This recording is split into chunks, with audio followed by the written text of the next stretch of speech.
Yes, hello. And today you're joining me for some Christian Science. I am Sloth Perniar. This is Chapter 6 on Science, Theology, and Medicine. The book is Science and Health with Key to the Scriptures by Mary Baker Eddy. First we have a quote from Paul, the Apostle. But I certify you, brethren, that the gospel which was preached to me is not after man. For I neither received it of man, neither was I taught it, but by the revelation of Jesus Christ. And then a quote from Jesus. The kingdom of heaven is like unto leaven, which a woman took and hid in 3 measures of meal, till the whole was leavened. All right. Now, in the year 1866, I discovered the Christ Science. I'm not talking about me. These are the words of Mary Baker Eddy. That she sang it. In the year 1866, I discovered the Christ Science, or divine laws of life, truth, and love, and named my discovery Christian Science. God had been graciously preparing me during many years for the reception of this final revelation of the absolute divine principle of scientific mental healing. This apodictical principle points to the revelation of Emmanuel, God with us, the sovereign ever-presence, delivering the children of men from every ill that flesh is heir to. That flesh is heir to is in quotations. Through Christian Science, religion and medicine are inspired with the diviner nature and essence. Fresh opinions are given to faith and understanding, and thoughts acquaint themselves intelligently with God. Feeling so perpetually the false consciousness that life inheres in the body, yet remembering that in reality God is our life, we may well tremble in the prospect of those days in which we must say, I have no pleasure in them.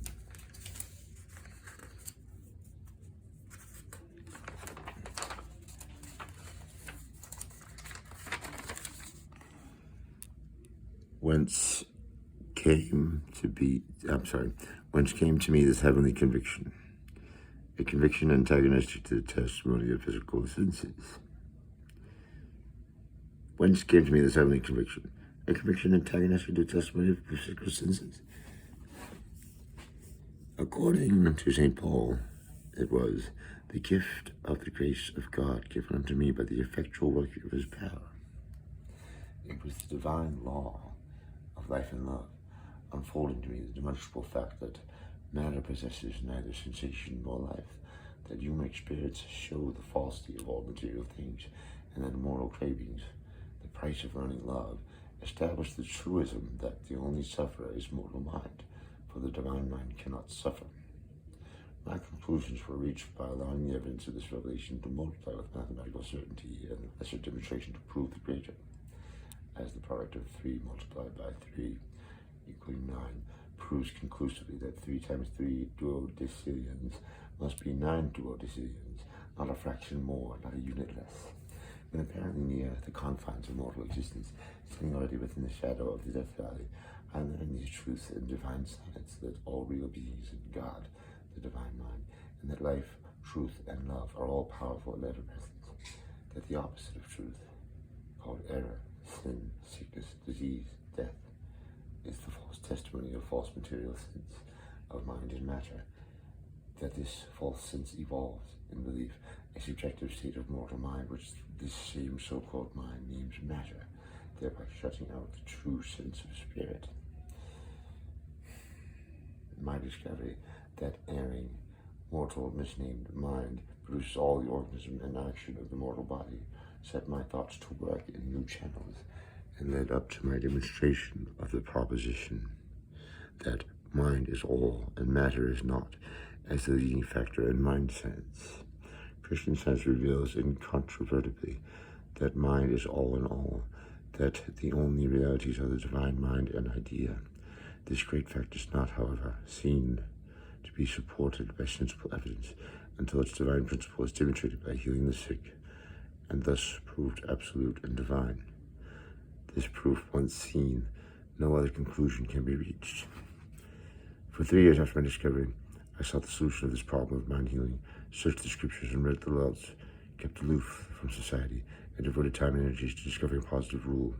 The search was sweet, calm, and buoyant with hope, not selfish nor depressing. I knew the principle of all harmonious mind action to be God, and that cures were produced in primitive Christian healing by holy, uplifting faith. But I must know the science of this healing, and I won my way to absolute conclusion through divine revelation, reason, and demonstration. The revelation of truth and the understanding came to me gradually and apparently through divine power. When a new spiritual idea is born to earth, the prophetic scripture of Isaiah is renewedly fulfilled. Unto us a child is born, and his name shall be called Wonderful. Jesus once said of his lessons, "My doctrine is not mine, but his that sent me. If any man will do his will, he shall know of the doctrine, whether it be of God, or whether I speak of myself." The 3 great verities of spirit: omnipotence, omniscient spirit, possessing all power, filling all space, constituting all science, contradict forever the belief that matter can be actual. These eternal verities reveal primeval existence as the radiant reality of God's creation, in which all that he has made is pronounced by his wisdom good. Thus it was that I beheld, as never before, the awful unreality called evil.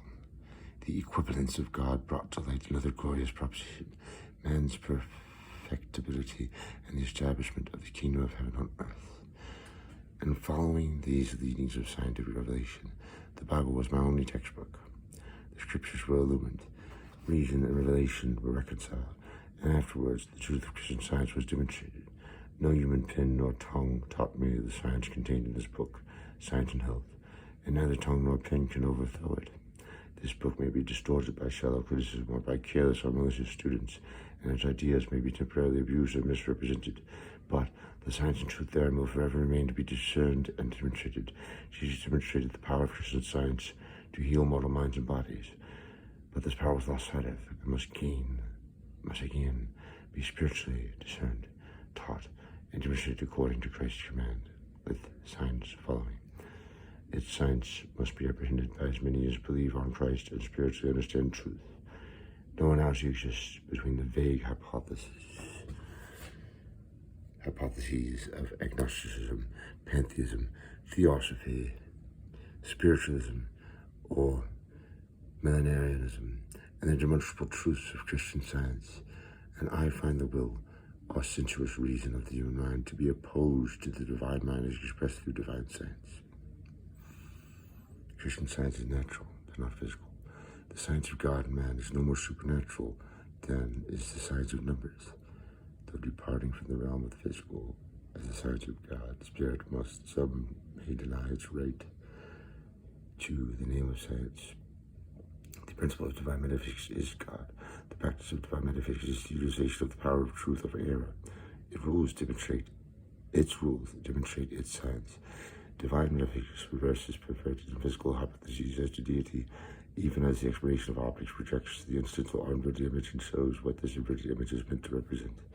A prize of £100 offered in Oxford University, England, for the best essay on natural science.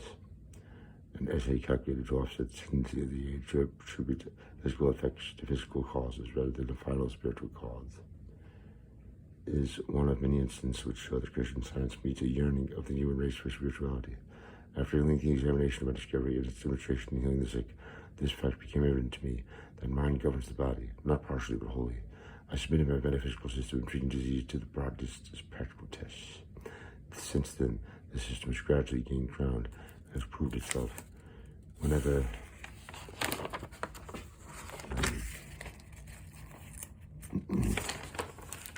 scientifically employed to be the most effective curative agent in medical practice. Is there more than one school of Christian Science? Christian Science is demonstrable. There can, therefore, be one method in its teaching. Those who depart from this method forfeit their claim to belong to its school, and they become adherents of the Socratic, the Platonic, the Spencerian, or some other school. By this is meant that they adopt and adhere to some particular system of human options. Although these options may have occasional gleams of divinity, borrowed from that true divine science which eschews man-made systems, they nevertheless remain wholly human in their origin and tendency and are not scientifically Christian.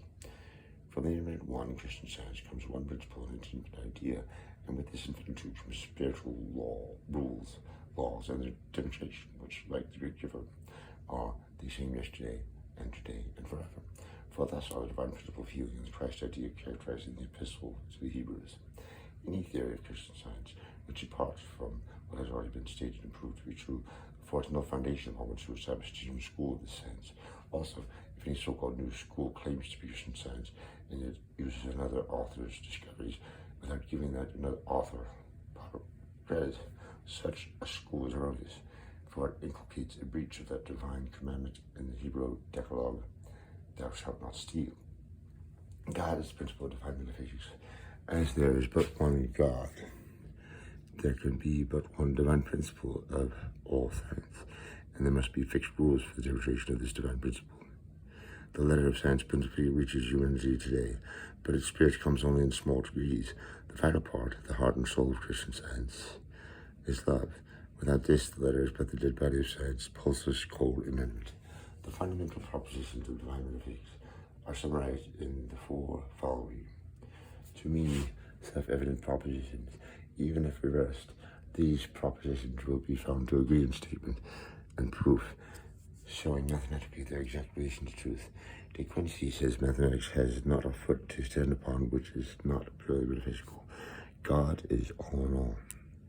God is good. God is mind. God, spirit, being all. Nothing is matter. Life, God, omnipotent, good. Deny death, evil, sin, disease. Disease, sin, evil, death. Deny good, omnipotent God, life. Which of the denials in Proposition 4 is true? Both are not, cannot be true. According to the scripture, I find that God is true, but every mortal man a liar. The divine metaphysics of Christian science, like the method of mathematics, proves the rule by inversion.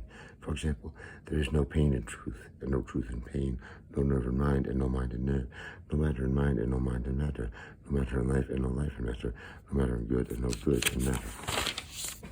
Usage classes both evil and good together as mind. Therefore, to be understood, the author calls sick and sinful humanity a mortal mind, meaning by this term the flesh opposed to spirit, the human mind, an evil in contradistinction to the divine mind, or truth and good. The spiritually unscientific definition of mind is based on the evidence of physical senses, which makes minds many and calls mind both human and divine. In science, mind is one, including noumenon and phenomenon, God and his thoughts. Mortal mind is a solacism in language and involves an improper use of the word mind. As mind is immortal, the phrase mortal mind implies something untrue and therefore unreal, and as the phrase is used in teaching Christian science, it is meant to designate that which has no real existence. Indeed, if a better word or phrase could be suggested, it would be used, but in expressing the new tongue, we must sometimes recur to the old and imperfect, and the new wine of the Spirit has to be poured into the old bottles of the letter. Christian science explains all cause and effect as mental or physical. It lifts the veil of mystery from soul and body. It shows the scientific relation of man to God, disentangles the interlaced ambiguities of being, and sets free the imprisoned thought. In divine science, the universe, including man, is spiritual, harmonious, and eternal. Science shows that what is termed matter is but the subjective state of what is termed by the author, mortal mind. Apart from the usual opposition to everything new, the one great obstacle to the reception of that spirituality through which the understanding of mind science comes is the inadequacy of material terms for metaphysical statements and the consequent difficulty of so expressing metaphysical ideas as to make them comprehensible to the reader who has not personally demonstrated Christian science brought forth on discovery. Job says, the ear trieth words, as the mouth tasteth meat. The great difficulty is to give the right impression when translating material terms back into the original spiritual tongue. Scientific translation of immortal mind. God, divine principle, life, truth, love, soul, spirit, mind. Man, God's spiritual idea, individual, perfect, eternal. Idea, an image in mind, the immediate object of understanding. From Webster. Scientific translation of mortal mind. First degree, depravity. Physical, Evil beliefs, passions and appetites, fear, depraved will, self-justification, pride, envy, deceit, hatred, revenge, sin, sickness, disease, death. Second degree. Evil beliefs disappearing. Moral, humanity, honesty, affection, compassion, hope, faith, meekness, temperance.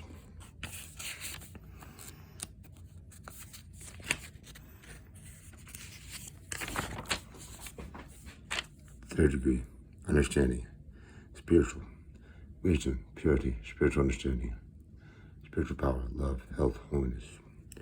In the third degree, mortal man disappears, and man as God's image appears. Science so reverses the evidence before the corporeal human senses as to make the scriptural testimony true in our hearts. The last shall be the first, and the first last, so that God and his idea may be to us what divinity really is. It must of necessity be all-inclusive.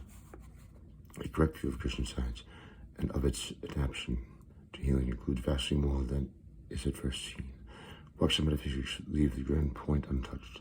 They never crown the power of mind as the Messiah, nor do they carry the day against physical enemies, even to the extinction of all belief in matter, evil, disease, and death, nor insist upon the fact that God is all, therefore that matter is nothing beyond an image in mortal mind. Christian Science strongly emphasizes the thought that God is not corporeal, but incorporeal, that is, bodiless. Mortals are corporeal, but God is incorporeal. As the words person and personal are commonly and ignorantly employed, they often lead, when applied to deity, to confuse and erroneous conceptions of divinity and its distinction from humanity. If the term personality as applied to God means infinite personality, then God is infinite person, in the sense of infinite personality, but not in the lower sense. An infinite mind is a finite form, is an absolute impossibility.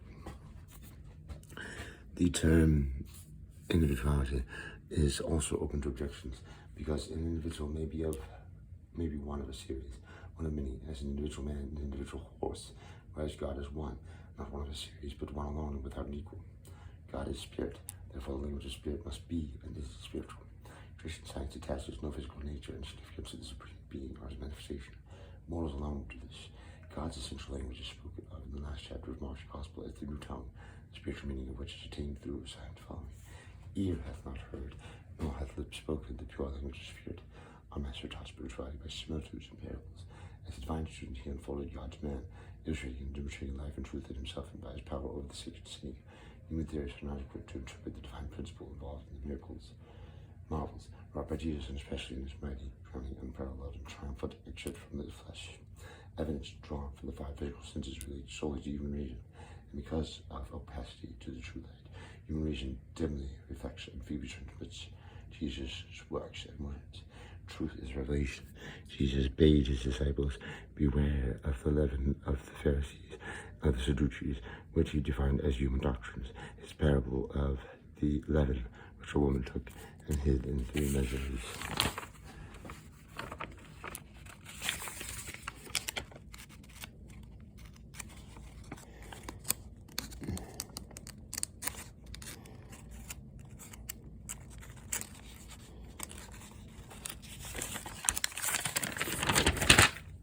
Meal till the whole was leavened, impels the inference that the spiritual leaven signifies the signs of Christ and spiritual interpretation, an inference far above the merely ecclesiastical and formal application of the illustration. Did not this parable point a moral with a prophecy, foretelling the second appearing in the flesh of the Christ, truth hidden in sacred secrecy from the visible world? Ages pass, but this love and truth is ever at work. It must destroy the entire mass of error, and so be eternally glorified in man's spiritual freedom. In their spiritual significance, science, theology, and medicine are means of divine thought, which includes spiritual laws emanating from the invisible and infinite power and grace. The parable may import that these spiritual laws, perverted by a perverse material sense of law, are metaphysically presented as 3 measures of meal, that is, 3 modes of moral thought.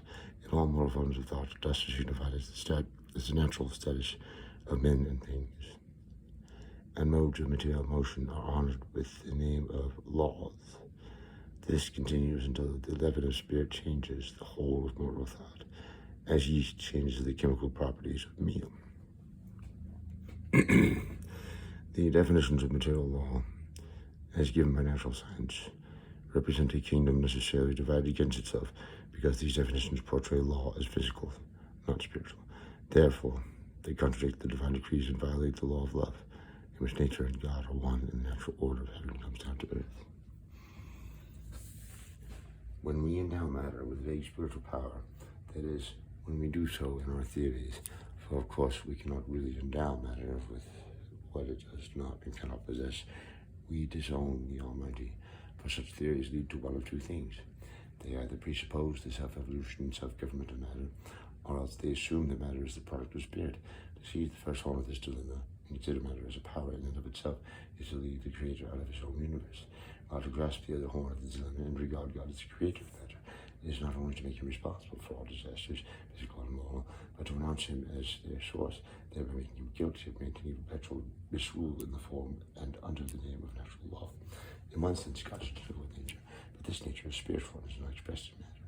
The logic of whose lightning policies are prostrates in death, the child of prayer, is not the divine ideal of 100% love. God is natural good, and is represented only by the idea of goodness, while evil should be regarded as unnatural because it is opposed to the nature of spirit, God. In viewing the sunrise, one finds that it contradicts the evidence before the senses to believe that the earth is in motion and the sun at rest, and astronomy reverses the perception of the movement of the solar system, so Christian Science reverses this seeming relation of soul and body, and makes body tributary to mind. Thus it is with man, who is but the humble servant of the restful mind, though it seemed otherwise to finite sense. But we shall never understand this while we admit that soul is in body, or mind, and matter, and that man is included in non-intelligence. Soul, or spirit, is God, unchangeable and eternal, and man coexists with and reflects soul, God, for man is God's image. Science reverses the false testimony of physical senses, and by this reversal, mortals arrive at the fundamental facts of being. Then a question inevitably arises: is a man sick if the material senses indicate that he is in good health? No, for matter can make no conditions for man. And is he well if the senses say he is sick? Yes, he is well in science in which health is normal and disease is abnormal. Health is not a condition of matter, but of mind, nor can the material senses bear reliable testimony in the search of health. The science of mind healing shows it to be impossible for aught but mind to testify truly or to exhibit the real status of man.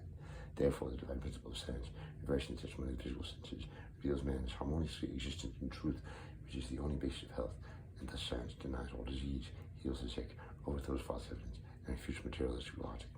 Any conclusion, pro or con, deduced from supposed sensation in matter, or from matter's supposed consciousness of health or disease, instead of reversing the testimony of the physical senses, confirms the testimony as legitimate, and so leads to disease.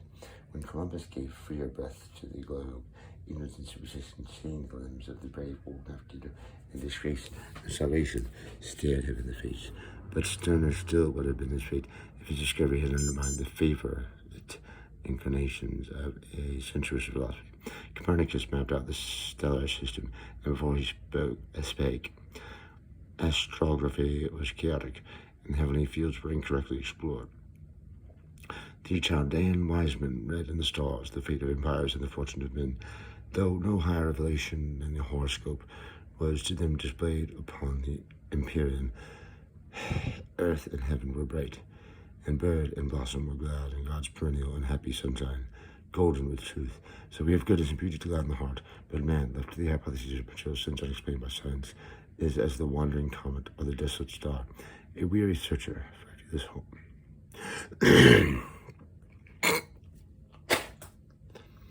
The Earth's diurnal rotation is invisible to the physical eye, and the sun seems to move from east to west, instead of the Earth from west to east, until rebuked by clear views of the everlasting fact.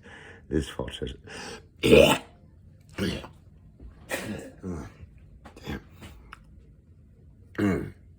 Ooh, sorry about that, guys. Oh, yeah, okay, let's move me out. You know, I'm gonna have to break this into like 5 parts I'm going to finish this page up and take a break. I'm going to just make this part one. All right, so where were we? Yes, Copernicus mapped out the stellar system, and before he spake, our geography was chaotic and heavenly fields were incorrectly explored. Well, okay, so the Chaldean wise men read in the stars the fate of empires and the fortunes of men. Though no higher revelation than a horoscope was to them displayed upon the period, earth and heaven were bright, and bird and blossom were glad in God's perennial happy sunshine, golden with truth. So we have goodness and beauty to gladden the heart, but man left to the hypotheses of material sense, unexplained by science, is as the wandering comet or the desolate star, a weary searcher for a viewless home. The Earth's diurnal rotation is invisible to the physical eye, and the sun seems to move from east to west instead of the Earth from west to east. Until rebuked by clearer views of the irrational facts, this false testimony of the eye deluded the judgment and induced false conclusions. Science shows appearances often to be erroneous and corrects these errors by the simple rule that the greater controls the lesser. The sun is essential stillness so far as our solar system is concerned, and the Earth revolves about the sun once a year, besides turning daily on its own axis. As thus indicated, astronomical order imitates the action of divine principle. In the universe, the reflection of God is thus brought nearer the spiritual fact, and is allied to divine science as displayed in the everlasting government of the universe. All right, well, this is Science and Health with Key to Scriptures by Mary Becker Eddy, the field book to Christian Science. And I am Sloth Palignard, reporting on Christian Science. I'd like to give an opinion based on this, but I don't really know what the hell I read. I didn't comprehend. I didn't read slow enough to comprehend. I was just, to represent something like this is difficult. You got to break it down piece by piece and really wrap your mind around it. I was kind of just reading it. I'd have to reread it to get my breakdown. I'll give you that at the beginning of the next block of this. I wish I could have put it on the end of this, but I don't really know my shit. But hey, I hope I read it okay for you guys. Tune in to part 2. This is probably about a 5-part series. I'm on the chapter Science, Theology, and Medicine. Chapter 6, Christian Science. The Science and Health with Key to Scriptures. Tune in for part 2 later.